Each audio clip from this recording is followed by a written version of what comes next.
Some major donations continuing to roll in for the U.S. Senate and House candidates.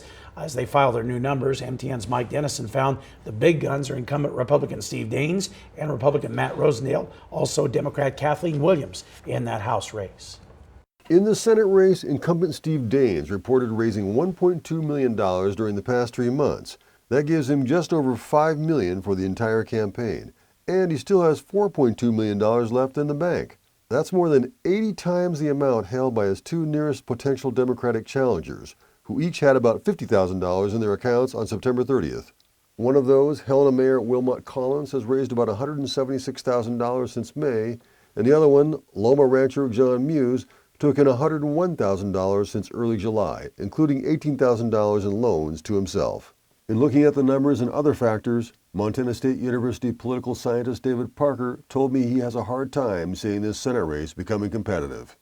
In the race for Montana's open U.S. House seat, Republican State Auditor Matt Rosendale raised $452,000 during the third quarter, pushing his donor total this year to about $650K.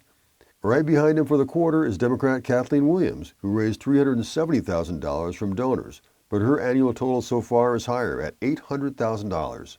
They each have more than $600,000 remaining in their campaign accounts.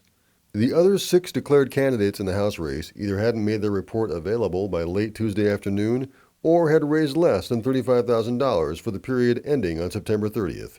Those include Republicans Corey Stapleton, Helena Farmer Rancher Joe Dooling, Corvallis School Superintendent Tim Johnson, and former GOP State Party Chair Deborah Lamb, and Democrats Tom Winter of Missoula and Sims Rancher Matt Raines.